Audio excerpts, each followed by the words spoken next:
प्रकार झाला त्यावर शिवराज राक्षसची प्रतिक्रिया म्हटली त्याबद्दल पहिलं काय सांगाल? खरं तर काल जे प्रकार घडला तो खरोखर चुकीचा होता म्हणून मी काल सर्व मीडियाच्या माध्यमातून सांगितलं की शिवराजने जो प्रकार केला तो चुकीचा केला.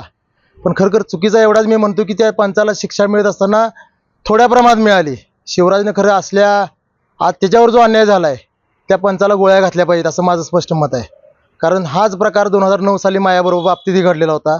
शिवराज आज तिसऱ्यांदा महाराष्ट्र केसरी होणार होता. मीही त्यावेळेस तिसऱ्यांदा महाराष्ट्र केसरी पहिल्यांदा होणार होतो.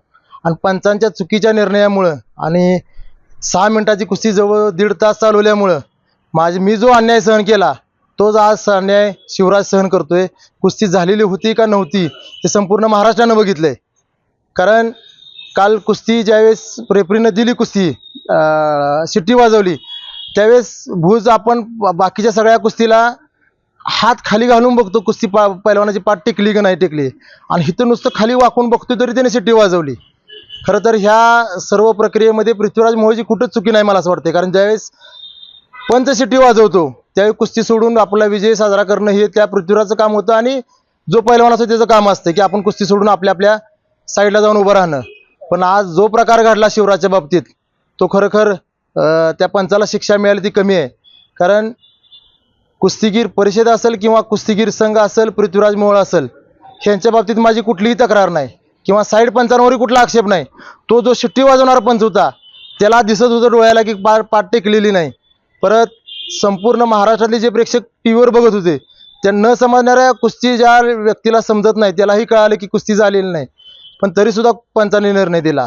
पण आज ह्या कुस्ती महाराष्ट्र केसरीमध्ये पृथ्वीराज मोहोळ हा महाराष्ट्र केसरी झाला हे सत्य आहे आणि सगळ्यांनी मान्य केलं पाहिजे. कारण परत कुस्ती होईल, परत स्पर्धा होतील आणि परत महाराष्ट्र केसरी निवड होईल असं होणार नाही. कारण पृथ्वीराज मोहोळ हा महाराष्ट्र केसरी झालेला आहे. कारण ह्या एवढ्या कमी वयामध्ये त्यानं आज महाराष्ट्र केसरीच्या फायनलपर्यंत जाणं सुद्धा खूप मोठी गोष्ट आहे आणि आज तो महाराष्ट्र केसरी झाला आहे. त्यामुळे तो महाराष्ट्र केसरी झाला आहे त्याचं कालही मी अभिनंदन केले आणि आज सोशल मीडियाच्या माध्यमातून सुद्धा त्याचं अभिनंदन केले. पण शिवराजच्या बाबतीत जो प्रकार घडला तो 100% चुकीचा आहे आणि ही 100% चुकी कुस्तीगीर संघाची नाही, कुस्तीगीर किंवा एका व्यक्तीची नाही. तो जो शिट्टी वाजवणारा पंच होता ते एकट्या पंचाची चुकी आहे आणि ह्या पंचाला खरखर शिवराज राक्षेनं स्वतः गोळ्या घातल्या पाहिजे असं माझं स्पष्ट मत आहे. कारण त्या प्रकारातनं त्या अनुभवातनं मी गेलेलो आहे 2009 साली आणि जी मानसिकता काय होती एका पैलवानाची. कारण शिवराज राक्षे असेल किंवा मी असेल 2009 साली मी 15-20 वर्ष कष्ट करून म्हणजे पहाटे 3 वाजता आमचा दिवस चालू होतो आणि असे 15-15, 20-20 वर्ष जर कंटिन्यू आम्ही कष्ट करून त्या पदापर्यंत पोहोचत असेल आणि फक्त अवघ्या 5-10 सेकंदामुळे तुमच्या ते पण चुकीच्या निर्णयामुळं जर त्या गोष्टीला समोर जायला लागत असेल ही शिक्षा बोलतो मी सांगतो ही बरोबर योग्य आहे असं मला वाटते.